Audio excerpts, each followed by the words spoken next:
Hi every one. இந்த வீடியோவில் கிரண் தேசாய் எழுதின த இன்ஹெரிட்டன்ஸ் ஆஃப் லாஸ் அப்படிங்கிற நாவலுடைய சம்மரி பார்க்க போகிறோம்.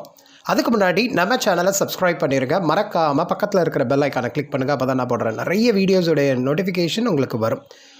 கிரண் தேசாய் அனிதா தேசாய் அப்படிங்கிற ஃபேமஸ் நாவலிஸ்டுடைய டாட்டர். இவங்க வந்து 3rd செப்டம்பர் 1971 பிறந்த இந்தியன் ஆத்தர். இவங்களுடைய ஃபேமஸ் நாவல் அப்படின்னா த இன்ஹெரிட்டன்ஸ் ஆஃப் லாஸ் தான். ஏன்னா இது வந்து 2006 மேன் புக்கர் ப்ரைஸ் வின் பண்ணியிருக்கு. இவங்களுடைய ஃபர்ஸ்ட் நாவல் வந்து ஹுலபலு இந்த கோவா ஆர்ச்சர்ட். இதை வந்து 1998 பப்ளிஷ் பண்ணியிருக்காங்க. சரி வாங்க, த இன்ஹெரிட்டன்ஸ் ஆஃப் லாஸ் அப்படிங்கிற இந்த நாவலுடைய சம்மரியை பார்த்துடலாம். இதை வந்து ஃபர்ஸ்ட் 2006 பப்ளிஷ் ஆகிருக்கு. நிறைய அவார்டு இந்த நாவல் வின் பண்ணியிருக்கு. குறிப்பாக மேன் புக்கர் ப்ரைஸ் இது வந்து 2006லையும், அப்புறம் national book critics circle fiction award இதை 2007லையும், ஓடாஃபோன் கிராஸ்வேர்ட் புக் அவார்டு அப்படிங்கிறத 2006லையும் வின் பண்ணியிருக்கு. இன்ஹெரிட்டன்ஸ் ஆஃப் லாஸ் அப்படிங்கிற இந்த டைட்டிலே ஒரு பேரடாக்ஸ் தான். இன்ஹெரிட்டன்ஸ் அப்படிங்கிற வேர்டு வந்து எதை ரெஃபர் பண்ணும் அப்படின்னா ஒரு கெயின் அல்லது ஒரு அசெட். அதாவது த வேர்ட் லாஸ்ங்கிறதுக்கு கம்ப்ளீட் ஆப்போசிட் இல்லையா? ஸோ அந்த கெயின் அண்ட் லாஸ் அப்படிங்கிற டூ கம்ப்ளீட் ஆப்போசிட்டை வந்து இந்த நாவலில் அனிதா தேசாய் சொல்லியிருப்பாங்க. இப்போது ஒரு ரீடரை பொறுத்தளவில் சில விஷயங்கள் வந்து கெயின்ஃபுல்லான விஷயம் அல்லது அசெட் நினைப்பாங்க. ஆனால் அது வந்து ஒரு பர்டிகுலர் பாயிண்டில் ஒரு லாஸ் மாதிரி உணர வைக்கும் இல்லையா? அந்த கான்செப்டை தான் இந்த நாவலில் சொல்லியிருப்பாங்க. ஸோ இந்த நாவலில் அவங்க யூஸ் பண்ணுற அந்த மெயின் கேரக்டர்ஸும் அவங்களுடைய பர்சனல் அப்புறம் அந்த கல்ச்சுரல் லாஸை வந்து இந்த நாவல் மூலியமாக சொல்கிறாங்க. ஸோ அவங்க அந்த லாஸ் பண்ண அந்த பர்டிகுலர்லி அந்த இமிக்ரெண்ட்ஸ் அவங்க எக்ஸ்பீரியன்ஸ் பண்ண அந்த விஷயங்கள் என்னெல்லாம் அப்படிங்கிறத இந்த நாவலுடைய சம்மரியில் பார்த்துடலாம். சரி வாங்க, இந்த நாவலுடைய மெயின் கேரக்டர்ஸ் பார்த்துடலாம். பிஜு இவன் வந்து ஒரு குக்குடைய சன்.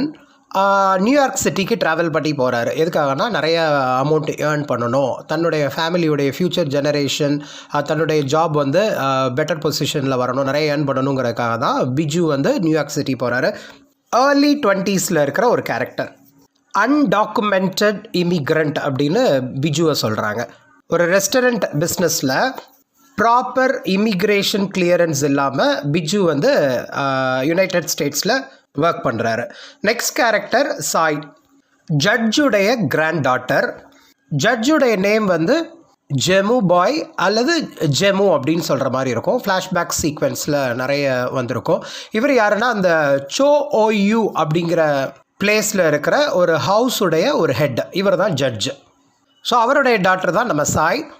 ஸோ சாயும் அந்த சோ ஓயூ வர்றதுக்கு முன்னாடி, அந்த பிளேஸ்க்கு வர்றதுக்கு முன்னாடி செயின்ட் அகஸ்டைன் கான்வென்ட்டில் படிச்சிருப்பாங்க. அங்கே வந்து இவங்களுக்கு பிரிட்டிஷுடைய கஸ்டம்ஸ் அவங்களுடைய ப்ராக்டிசஸ்லாம் சொல்லிக் கொடுக்கப்பட்டிருக்கும். சாய் வந்து 8 year old கேர்ளாக இருக்கும்போதே அவங்களுடைய அம்மாவும் அப்பாவும், அதாவது சாயோடைய அம்மாவும் அப்பாவும் ஒரு பஸ் ஆக்சிடெண்ட்டில் இறந்து போயிருப்பாங்க. அதுக்கப்புறம் நன்ஸ் எல்லாம் சாயை வந்து சோ ஓயூ அப்படிங்கிற பிளேஸில் அவங்க தாத்தா இருக்கிற வீட்டில் கொண்டு வந்து விட்டுறாங்க. Next character Gyan. இவங்க வந்து சாயுடைய நேபாளி மேக்ஸ் டியூட்டர். இவருக்கு 21 years இருக்குது. ஸோ சாயுடைய தாத்தா இருக்கார் இல்லையா, ஜட்ஜ் ஜெமுபாய் பட்டேல். இவர் வந்து ஒரு retired justice, Indian court system judge. இங்கிலாண்டில் இருக்கிற கேம்பிரிட்ஜ் யூனிவர்சிட்டியில் படிச்சிருப்பார். ஸோ அங்கே படித்ததுனால இந்தியாவில் உள்ள கஸ்டம்ஸ் அப்புறம் அதே மாதிரி வெஸ்டர்ன் கஸ்டமும் தெரிஞ்சவர் தான். ஸோ 2 கண்ட்ரீஸில் உள்ள ப்ராக்டிஸை தெரிஞ்சவர் தான் நம்ம ஜட்ஜ் பட்டேல். இது போக நிறைய மைனர் கேரக்டர்ஸ் உண்டு. ஸோ அவங்களோட ரோல் என்னெல்லாம் அப்படிங்கிறத நாவலுடைய சம்மரி வரும்போது பார்க்கலாம். ஸோ இந்த நாவலே நம்ம பிஜு அப்புறம் சாய் இவங்களோட லைஃப்பில் என்ன நடக்குதுங்கிறத பற்றி சொல்ல நினைக்கிறது தான்.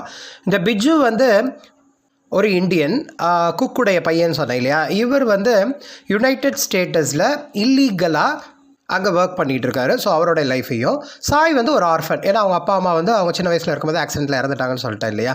ஸோ இப்போ வந்து அவங்களுடைய கிராண்ட் ஃபாதரான ஜெமுபாய் பட்டேலுடைய வீட்டில் வந்து வளர்ந்துக்கிட்டு இருக்காங்க. ஸோ இப்போ அவங்களுடைய அந்த கிராண்ட் ஃபாதரோட வீட்டில் யாரெல்லாம் இருக்காங்க அப்படின்னா கிராண்ட் ஃபாதர், அப்புறம் நம்ம சாய், அப்புறம் ஒரு குக்கு தான் நம்ம பிஜுடைய அப்பா, அப்புறம் ஒரு டாக் இருக்குது. அந்த டாகுடைய நேம் வந்து மட்டன்.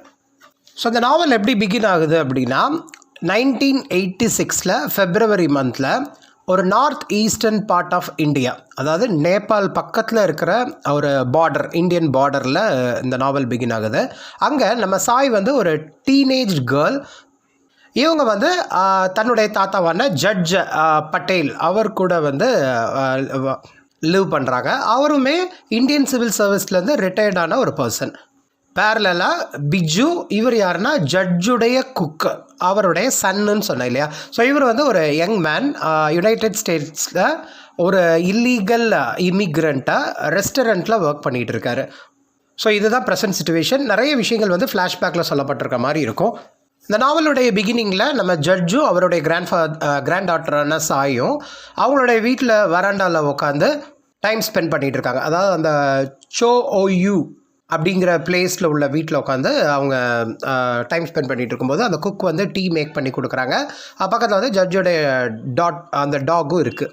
ஸோ அந்த மொமெண்ட்டில் ஒரு குரூப் ஆஃப் பாய்ஸ், இவங்க யாருன்னா கோர்கா நேஷ்னல் லிபரேஷன் ஃப்ரண்ட் இதை சேர்ந்தவங்க, அவங்க இமீடியட்டாக அந்த பிளேஸில் அப்பியர் ஆகி அந்த ஜட்ஜுக்கிட்ட உன்னுடைய கன்னெல்லாம் எங்ககிட்ட ஹேண்ட் ஓவர் பண்ணு அப்படின்னு சொல்லி மிரட்டுறாங்க. அவங்க கையில் வச்சுருக்கிற ரைஃபிளை வச்சு மிரட்டுறாங்க. மோரோவர் அங்கே இருக்கிற திங்ஸ் எல்லாம், அந்த வீட்டில் என்னென்ன திங்ஸ்லாம் இருக்கோ அதெல்லாம் ஸ்டீல் பண்ணிட்டு போயிடுறாங்க. இதை பார்த்த ஜட்ஜ் என்ன பண்ணுறாரு அப்படின்னா, இமீடியட்டாக அந்த குக்கை வந்து போலீஸ் ஸ்டேஷனுக்கு போக சொல்லி போலீஸை கையோட கூட்டிகிட்டு வந்துடு அப்படின்னு சொல்கிறாங்க. ஸோ வீட்டுக்கு வந்து போலீஸ் வந்து அந்த குக்கை தான் திட்டுறாரு. நீ தான் அந்த ராபரியில் அவங்களுக்கு ஹெல்ப் பண்ணியிருப்பேன்னு நினைக்கிறேன் அப்படின்னு சொல்லிட்டு அந்த குக்கை தான் ரொம்ப திட்டி ஹியூமிலியேட் பண்ணிடுறாரு. அப்புறம் குக்குக்குன்னு இருக்கிற ஒரு சின்ன ஹட்டு மாதிரி இருக்குது, அதையும் அப்படியே கம்ப்ளீட்டாக கொலாப்ஸ் பண்ணிடுறாங்க. அதிலேருந்து ஒரு லெட்டரை ஃபைண்ட் அவுட் பண்ணுறாங்க. அது யாருன்னா பிஜு எழுதின லெட்டர், அதாவது குக்குடைய சன் அவருக்கு எழுதின லெட்டர். ஸோ அதுலேருந்து என்ன தெரிய வருது அப்படின்னா, பிஜு வந்து கிரேஸ் பப்பாயா அப்படிங்கிற ஹோட்டல், இது வந்து மேன்ஹாட்டனில் இருக்குது, அங்கே ஒர்க் பண்ணிகிட்டு இருக்காரு அப்படின்னும், அந்த ஒர்க்கில் இவரை கண்டினியூ பண்ண அந்த மேனேஜர் விரும்பலை. ஏன்னா அந்த ரெஸ்டாரண்ட்டுடைய மேனேஜர் வந்து க்ரீன் கார்டு செக் பண்ணியே ஆகணும் அப்படின்னு அவருக்கு இன்ஸ்ட்ரக்ட் பண்ணப்பட்டதுனால நம்ம பிஜு வந்து அங்கே ஒர்க் பண்ண வேண்டாம். ஏன்னா இவன் வந்து ஒரு இல்லீகல் இமிக்ரெண்ட் தான் இல்லையா, இவனுக்கு ப்ராப்பர் மைக்ரேஷன் கிடையாது. ஸோ மேன்ஹாட்டனில் இருக்கிற அந்த கிரேஸ் பப்பாயா அப்படிங்கிற ரெஸ்டாரண்ட்டில் இவனால் ஒர்க் பண்ண முடியலங்கிறது தெரிய வருது. அதுக்கப்புறம் நிறைய ரெஸ்டாரண்ட் அப்படியே மாறிடுறாராம். பட் எங்கே போனாலும் சிச்சுவேஷன் இது தான். அவனுக்குன்னு ப்ராப்பர் இமிக்ரெண்ட் இல்லாதனால அவரால் கரெக்டாக கண்டினியூ பண்ண முடியலங்கிறது தெரிய வருது. அப்புறம் ஒரு ஃப்ரெஞ்ச் ரெஸ்டாரண்ட்டில் ஒர்க் பண்ணுறாரு, அங்கேருந்தும் அவரை ஃபயர் பண்ணிடுறாங்க. ஏன்னா கஸ்டமர்ஸ் வந்து நிறைய கம்ப்ளைண்ட் பண்ணியிருக்காங்களாம், அந்த ஃபுட்டில் வந்து ஸ்மெல் ஒரு மாதிரி இருக்குது, ஸ்மெல் சரியில்லை அப்படின்னு சொன்னதுனால பிஜு அங்கேருந்தும் ஃபயர் பண்ணப்பட்டிருக்காருங்கிறது தெரிய வருது. ஸோ இப்படி நிறைய ரெஸ்டாரண்ட்டில் மாறி மாறி ஒர்க் பண்ணப்படுற பிஜு வந்து ஆங்ஸைட்டியால் சஃபர் ஆகிறது, அப்புறம் ரொம்ப கொடூரமாக ட்ரீட் பண்ணப்படுறாரு, டிஸ்கிரிமினேஷன் நடக்குதுங்கிற விஷயம்லாம் தெரிய வருது. அதுக்கப்புறம் ஒரு குட்டி ஃப்ளாஷ்பேக் நடக்குது, ரீடர்ஸ்க்கு சொல்ல நினைக்கிறாங்க. என்ன அப்படின்னா, சாயுடைய பேரண்ட்ஸ் வந்து மாஸ்கோவில் ஒரு பஸ் ஆக்சிடெண்ட்டில் கொல்லப்படுறாங்க, இறந்து போயிட்டாங்கங்கிறது தெரிய வருது. அதனால தான் சாய் வந்து அந்த கான்வென்ட் ஸ்கூல்லேருந்து தன்னுடைய ஸ்கூலிங்கை கம்ப்ளீட்டாக ஸ்டாப் பண்ணுற மாதிரியான சிச்சுவேஷன். அதுக்கப்புறம் தான் இந்த கிராண்ட்ஃபாதர் நம்ம ஜட்ஜோடைய வீட்டுக்கு வந்து அவங்க வந்து ஸ்டே பண்ணுறாங்க. இன்னொரு ஃப்ளாஷ்பேக் வருது. என்னென்னா, ஜட்ஜு அவருடைய ஏஜ் 20 இருக்கும்போது இந்தியாவிலேருந்து இங்கிலாந்து, அதாவது கேம்பிரிட்ஜ் யூனிவர்சிட்டியில் லா படிக்கிறதுக்காக இங்கேருந்து போயிருப்பார். அப்படி அவர் போகும்போது கூட நிறைய ரேஷியல் ப்ரெஜுடியூசஸை இவர் ஃபேஸ் பண்ணதை அந்த ஃப்ளாஷ்பேக்கில் சொல்ல நினைக்கிறாரு. ஸோ நிறைய ப்ராப்ளம்ஸை நம்ம ஜட்ஜ் வந்து 20 இயர்ஸாக இருக்கும்போது ஃபேஸ் பண்ணியிருந்தாலும் இந்தியன் சிவில் சர்வீஸ்க்காக அந்த கேம்பிரிட்ஜில் படித்தே ஆகணும், அதுக்காக நான் எதையும் டாலரேட் பண்ணிக்குவேன் அப்படின்னு அவர் படித்த விதத்தை யோசித்து பார்க்குறாரு. ஸோ அந்த மொமெண்ட்டில் தான் அவர் கல்யாணமும் நடந்திருக்குங்கிற தெரிய வருது. ஒரு 14 year old ஒய்ஃப் நிமியை அவர் மேரேஜ் பண்ணியிருக்கிற விஷயத்தையும் நினைவு கூர்ந்து பார்க்குறாரு. ஸோ கேம்பிரிட்ஜில் படிக்கும்போது கூட நம்ம ஜட்ஜ் வந்து ஒரு அவுட்காஸ்ட் மாதிரி ட்ரீட் பண்ணப்பட்டதாகவும், ஒரு செகண்ட் கிளாஸ் சிட்டிசனாக ட்ரீட் பண்ணப்பட்டதாகவும் நினச்சி பார்க்குறாரு. ரொம்ப ரேராக தான் அங்கே உள்ள பீப்புள்கிட்டே அவர் பேசுவாராம். ஏன்னா இவருக்கு நடக்கிற ட்ரீட்மெண்ட் வந்து அந்த அளவுக்கு கொடூரமாக இருக்கும் அப்படிங்கிறதும், இதை ஓவர் கம் பண்ணுறதுக்காகவே ரொம்ப நேரம் அவர் படிக்கிறதுலே ஸ்பெண்ட் பண்ணுவார் அப்படிங்கிறதையும் நினச்சி பார்க்குறாரு. இவருடைய ஸ்கின் கலரை வச்சு அவங்க வந்து ஹியூமிலியேட் பண்ண நினைப்பாங்களாம். அதே மாதிரி இவருடைய ஆக்சென்ட் வந்து டிஃப்ரெண்ட்டாக இருக்குது, அதை வச்சும் அவங்கள வந்து ரிடிகுல் பண்ணுவாங்கங்கிறதையும் நினச்சி பார்க்குறாரு. ஸோ இப்போ அகெயின் சாயுடைய கண்டிஷன் பாருங்கள். சாய் வந்ததுக்கப்புறம் அந்த குக்கு வந்து அவங்கள வந்து நியூ டியூட்டர் கிட்ட கூட்டு போகிறாங்க. நோனி அப்படிங்கிற டியூட்டர், அவங்க வந்து அவங்களோட சிஸ்டரான லோலா கூட இருக்காங்க. இந்த நோனி யார் அப்படின்னா ஜட்ஜுடைய நெய்பர் தான், லோலாவுடைய சிஸ்டர். ஸோ சாயுடைய ஃபஸ்ட்டு டியூட்டர் வந்து நோனி தான். ஸோ இந்த நோனியும் லோலாவும் அப்பர் கிளாஸ் பெங்காலி விமன், சரிதானே? ஸோ அந்த டியூட்டரை மீட் பண்ணுறதுக்கு அவங்க வந்து நிறைய அப்பர் கிளாஸ் வெல் எஜுகேட்டட் பீப்புளுடைய ஹவுஸை வந்து கிராஸ் பண்ணி தான் போகணும். லைக் அங்கிள் பாட்டி, ஃபாதர் பூட்டி, அப்புறம் ஆப்கான் பிரின்சஸ், மிஸ்ஸஸ் சென், இந்த மாதிரி நிறைய அப்பர் கிளாஸ் பீப்புள் வசிக்கிற அந்த பிளேஸை கிராஸ் பண்ணி தான் அந்த டியூட்டருடைய வீட்டுக்கு போகணும். இது ஒரு பக்கம் நடக்குது.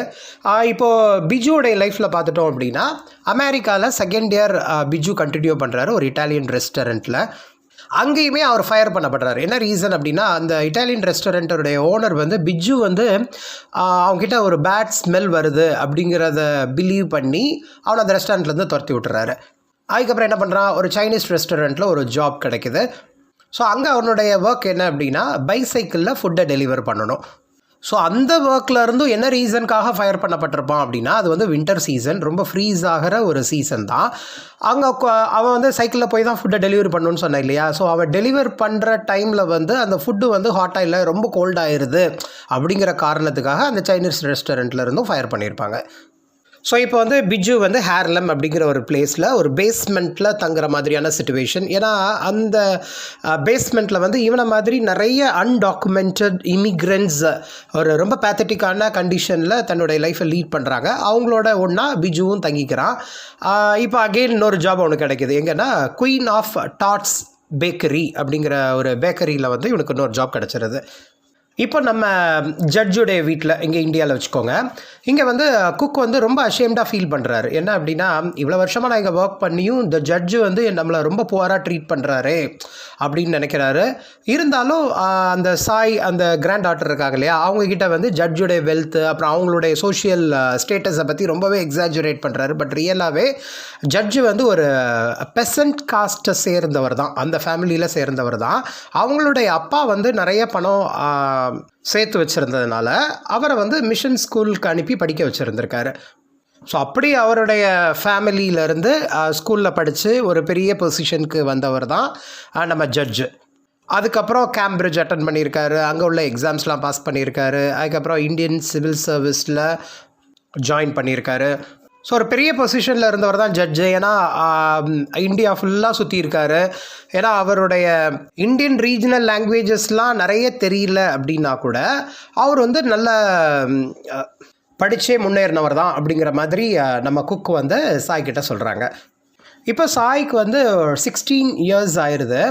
இப்போ வந்து நோனி இருக்காங்க இல்லையா, அவங்களுடைய டியூட்டர், அவங்க வந்து என்ன சொல்கிறாங்க அப்படின்னா, இவங்களுக்கு மேக்ஸ்க்கும் சயின்ஸ்க்கும் இன்னொரு டியூட்டர் தேவைப்படுது. ஏன்னா என்னுடைய நாலேஜ் அவங்களுக்கு ஷேர் பண்ணியாச்சு, அதை விட இப்போ எக்ஸ்ட்ராவாக எங்களுக்கு இன்ஃபர்மேஷன் வேணும் அப்படின்னா இன்னொரு டியூட்டர் தேவை அப்படிங்கிற சொல்லிடுறாங்க.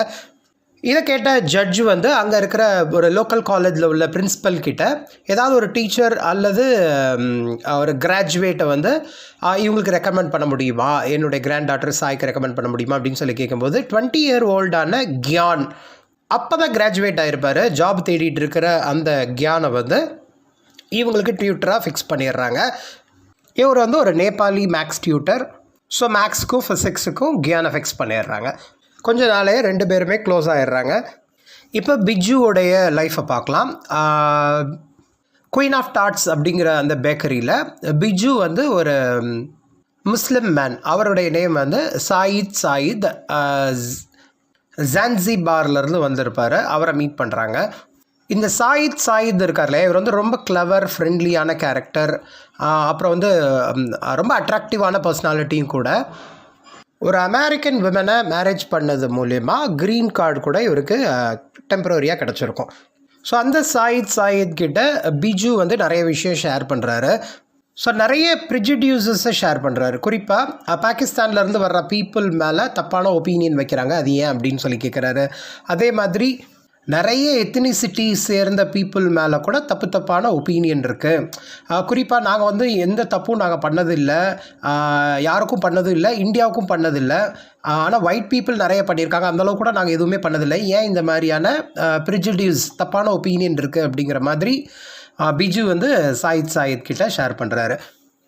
இப்போ அகெயின் காலிம்பாங்கில் ஷிஃப்ட் ஆகுது. இந்த காலிம்பாங் அப்படிங்கிறது நம்ம ஜட்ஜுடைய வீடு தான். இங்கே வந்து சாய் வந்து தன்னுடைய கிராண்ட் மதரை பற்றி குக்கு கிட்ட என்கொயர் பண்ணுறாங்க. அதை கேட்கும் பொழுதே ஏன்னா குக்கு கிளியராக தெரியும் என்ன நடந்திருக்கு அப்படின்னு. முதல்ல வந்து குக்கு வந்து போய் சொல்கிறாங்க, ரெண்டு பேருமே ரொம்ப லவ் பண்ணுற ஒரு கேரக்டர் அப்படின்னு சொல்லும்போது லேட்டராக அவனே ரிமெம்பர் பண்ணி பார்க்குறான். என்ன அப்படின்னா, ஜட்ஜுக்கு வந்து ஒய்ஃபை சுத்தமாக பிடிக்காதுங்கிற விஷயத்த யோசித்து பார்க்குறாங்க. அவங்களோட நேம் வந்து நிம்மி அப்படின்னு மென்ஷன் பண்ணப்பட்டிருக்கும். பட் ஃபார்மலி அவங்களோட நேம் வந்து பெல்லா அப்படின்னு யூஸ் பண்ணியிருப்பாங்க. இவங்க யாருன்னா ஜட்ஜ் பட்டேல் இருக்காங்களே அவங்களுடைய ஒய்ஃப் தான். ரொம்பவே மிஸ்ட்ரீட் பண்ணப்படுவாங்க, க்ரூயலாக மிஸ்ட்ரீட் பண்ணப்படுவாங்க. ஒரு பர்டிகுலர் பாயிண்டில் 2 பேருமே செப்பரேட் ஆகிருப்பாங்க. இவங்களுடைய டெத், அதாவது நம்ம ஜட்ஜுடைய ஒய்ஃப் அந்த கிராண்ட் மதர் இருக்காங்க இல்லையா, அவங்களுடைய டெத்து வந்து ஒரு மிஸ்டீரியஸ் டெத்து தான். அதாவது சாய் வந்து அந்த வீட்டுக்கு வர்றதுக்கு முன்னாடி தான் அவங்க இறந்துருப்பாங்க. பட் அது வந்து ஒரு மிஸ்டீரியஸ் டெத்தாக அந்த நாவலில் சொல்லப்பட்டிருக்கும். ஸோ சாய் கேட்ட கொஷினுக்கு ஓரளவு ஒரு மேட்ச் பண்ணிடுவார். கிளியராக எக்ஸ்பிளைன் பண்ணலைனாலும் அவங்க 2 பேருமே ஒரு லவ்வபிள் கப்பல் மாதிரி இவங்க ஆன்சர் பண்ணிடுவாங்க. பட் அவர் அந்த ஃப்ளாஷ்பேக்கை நினச்சி பார்க்குறாரு. என்ன அப்படின்னா, குக்கு கிளியராக தெரியும் ஜட்ஜு என்னெல்லாம் நடந்தது அவரோட லைஃப்பில் அப்படிங்கிறத இப்போ நினச்சி பார்க்குறாரு. ஜட்ஜு வந்து இங்கிலாண்டுக்கு படிக்க போகிறதுக்கு முன்னாடி அவருடைய ஃபேமிலிக்கு வந்து அந்த ட்ராவல் எக்ஸ்பென்சஸ்க்கு தேவையான பணம் கிடையாது. ஸோ யாராவது ஒரு பொண்ணு டவுரி கொடுக்க ரெடியாக இருக்கிற ஒரு பொண்ணை வந்து ஜட்ஜுக்கு மேரேஜ் பண்ணி வச்சிட்டோம் அப்படின்னா அந்த பணத்தை வச்சு இவன் வந்து கேம்பிரிட்ஜில் போய் படிச்சுட்டு வந்துடுவான். லா படிச்சுட்டு ஃபைனலாக எனிஹவ் இந்தியன் சிவில் சர்வீஸில் ஜாயின் பண்ண போகிறான் இல்லையா, அதனால் அந்த அமௌண்ட்டை கரெக்டாக ஸ்பெண்ட் பண்ணலாம் அப்படின்னு நினச்சி தான் அவங்க ஃபேமிலி முடிவு எடுத்திருப்பாங்க. அப்போ வந்து ஒரு லோக்கல் மேன், அவருடைய நேம் வந்து போமன் பாய் பட்டேல். இவர் வந்து ரொம்ப வெல்த்தியான மேன். அவருக்கு வந்து ஜட்ஜு ரொம்ப பிடிச்சி போயிடும். அதாவது ஜட்ஜு வந்து யங் ஏஜாக இருக்கும்போது, அந்த 20 இயர்ஸாக இருக்கும்போது உடனே இவர் என்ன பிளான் பண்ணுறாரு அப்படின்னா, எப்படியும் இவன் வந்து இந்தியன் சிவில் சர்வீஸில் நுழைஞ்சிருவான். அதனால் தன்னுடைய மோஸ்ட் பியூட்டிஃபுல் டாட்டர், அவள் 14 இயர்ஸ் தான் ஆகுது, இருந்தாலும் அவளை கல்யாணம் பண்ணி வச்சிடலாம் அவனுக்கு அப்படின்னு சொல்லி முடிவு பண்ணிடுறாங்க. ஸோ ஜட்ஜுடைய ஃபேமிலி தான் அவங்களுக்கு நிம்மி அப்படின்னு சொல்லி பேர் வச்சிடுறாங்க. ஸோ அந்த வெட்டிங் டேவுடைய நைட் வந்து அவங்க வந்து யுனைட் ஆகணும் இல்லையா. பட் இவங்க வந்து 14 இயர்ஸ் ஓல்டுங்கிறதுனால ரொம்பவே பயந்துருப்பாங்க. ஸோ அவங்களுக்குள்ள எந்த ஒரு சீக்வென்ஸும் நடந்திருக்காது. ஸோ இவர் இங்கிலாந்து போகிறதுக்கு முன்னாடி நம்ம ஜட்ஜ் அவர் 20 இயர்ஸ் ஓல்டாக இருக்கும்போது அவங்களோட ஒய்ஃபான நிம்மி, அவர் வந்து 14 இயர்ஸ் இல்லையா, அவங்கள வந்து ஒரு சைக்கிள் ரைடு கூப்பிட்டு போயிருப்பாங்க. இதுதான் அவர் அங்கே விட்டுட்டு போனாலும் அவங்க நினச்சிக்கிற ஒரு ஹாப்பி மூமெண்ட் மாதிரி. இப்போ வந்து குக் வந்து பைஜூக்கு, நம்ம பிஜு இருக்கார் இல்லையா, அவங்களுக்கு வந்து லெட்டர்ஸ் எழுதுகிறாங்க.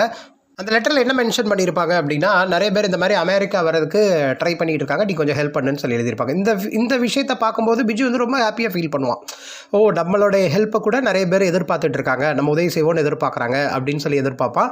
அதே சமயத்தில் சயீத் அவங்களோட ஃப்ரெண்ட் இருக்காங்களே, அவங்களும் அதே தான் சொல்லுவாங்க, நானும் இதே மாதிரியான விஷயத்தை தான் எக்ஸ்பீரியன்ஸ் பண்ணுறேன், நீ எப்படி அவங்க வீட்டிலேருந்து உனக்கு லெட்டர் வந்து நிறைய பேருக்கு நீ ஹெல்ப் பண்ணுறதுக்கு நீ உதவி செய் அப்படின்னு சொல்லி சொல்கிறாங்களோ, அதே மாதிரி தான் என் சைட்லேயே இருக்குது அப்படிங்கிறத ஷேர் பண்ணிக்கிறாங்க. மொத்தம் அந்த 2 பேரோட இன்டென்ஷன் என்ன அப்படின்னா, க்ரீன் கார்டு அங்கே வாங்கணுங்கிறது தான். ஒரு நாள் இந்த 2 பேருமே ஒரு நபரால் சீட் பண்ணப்படுறாங்க. என்ன அப்படின்னா, அவனை க்ரீன் கார்டு வாங்கி தர்றேன் அப்படின்னு சொல்லிட்டு அவங்கக்கிட்ட இருக்க பணத்தெல்லாம் திட்டிட்டு ஓடிடுறான் ஒருத்தன். அதுக்கப்புறம் அந்த குயின் ஆஃப் டாட் அப்படிங்கிற பேக்கரியும் க்ளோஸ் பண்ணப்படுது. இது இந்த அவங்களுடைய லைஃப்பில் நடக்கிற இந்த ஒரு பேத்தட்டிக் மூமெண்ட்டு. பேரலாக இங்கே கியான் அண்ட் சாயுடைய ரொமான்ஸ் கண்டினியூ ஆகுது. 2 பேருமே ரொம்ப க்ளோஸாக இருக்கிறாங்க, சைட் சீயிங் போகிறாங்க, கல்ச்சுரல் இன்ஸ்டிடியூஷன், ஜூ, மொனாஸ்ட்ரி அந்த மாதிரிலாம் போய் டைம் ஸ்பெண்ட் பண்ணுறாங்க. இதில் இன்னொரு சைடில் லோலா அண்ட் நோனி இருக்காங்க இல்லையா, அவங்க வந்து இந்த நேபாளிஸ் இந்தியாவில் நிறைய பேர் வந்துடுறாங்க. அவங்க வந்து ஒரு செப்பரேட் ஸ்டேட் வேணும்னு சொல்லி டிமாண்ட் பண்ணுறாங்க. நிறைய ஆப்பர்ச்சுனிட்டிஸ் ஸ்கூலில் கூட நேபாளிஸ் தான் டீச் பண்ணுறாங்க அப்படிங்கிற அந்த பாலிட்டிக்ஸ் பற்றி பேசுகிறாங்க.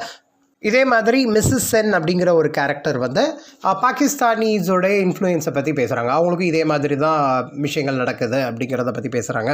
அந்த ரொமான்ஸ் வந்து ஒரு பர்டிகுலர் பாயிண்டில் வந்து ஒர்க் அவுட் ஆகாமல் போயிடுது. என்னென்னா, கியான் வந்து அவருடைய காலேஜ் ஃப்ரெண்ட் இன்ஃப்ளூயன்ஸ் மூலியமாக இந்த கோர்கா நேஷ்னல் லிபரேஷன் ஃப்ரண்ட், அது GNLF அப்படின்னு சொல்லுவோம் இல்லையா, அதனுடைய மிலிட்டன்ட் சப்போர்ட்டராக நம்ம கியான் மாற போகிறாரு.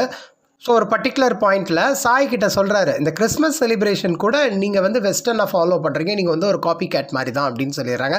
ஸோ அந்த ஆர்குமெண்ட் அப்படியே ஒரு பிட்டர் ஆர்குமெண்ட்டாக போயிடுது. ஏன்னா சாய் வந்து அந்த கிறிஸ்மஸை வந்து லோலா, நோனி, அப்புறம் அங்கிள் பாட்டி, ஃபாதர் பூட்டி இவங்க கூட நல்லா செலிப்ரேட் பண்ணியிருப்பாங்க. ஸோ இதை பார்த்து தான் அவர் வந்து நெக்ஸ்ட் டே வந்து அந்த சோ ஒய்யோ அப்படிங்கிற பிளேஸில் கயான் வந்து சாய்கிட்ட ரொம்ப கோவமாக பேசியிருப்பார். இந்த மாதிரி இங்கிலீஷ் கல்ச்சுரல் எலைட்டிசிசம் நீ ஃபாலோ பண்ணுற அப்படின்னு சொல்லியிருப்பாங்க.